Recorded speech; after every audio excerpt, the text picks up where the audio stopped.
Hi, I'm Nathan. Welcome back to Holy Hypocrites. Two quick things on the Charlie Kirk assassination and the reaction to it. One, we no longer live in an age where it is easy or safe to believe things. Maybe it's never been easy, but it hasn't largely been overtly, obviously dangerous to have opinions. You might get hate, you might even get canceled, but it wasn't dangerous. The stakes were not as high or didn't feel as high.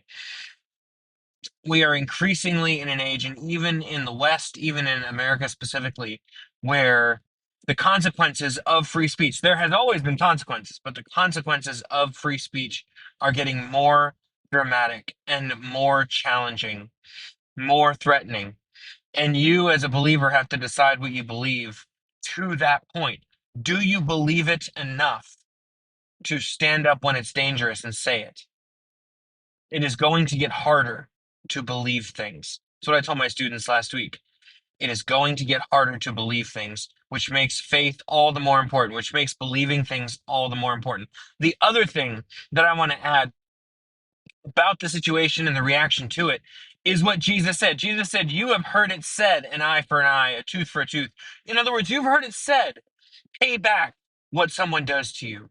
But I say to you, turn the other cheek. I say to you, love your enemies, do good to those who hurt you, pray for them, love them to the point that they would be curious, love them to the point that they would just have to know why, why you care about them, even though they are who they are.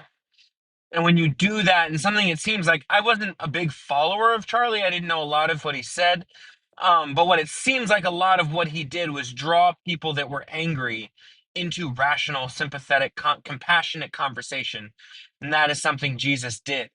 That is something we should aspire to, is loving our enemies to the point that our enemies even have to ask, why? Who is this Jesus? Why are you so different?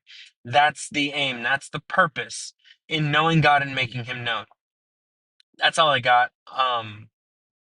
Yeah, that's all I got. So we'll pick up next time. We got another blog coming this week. God willing, another podcast coming soon. Bye.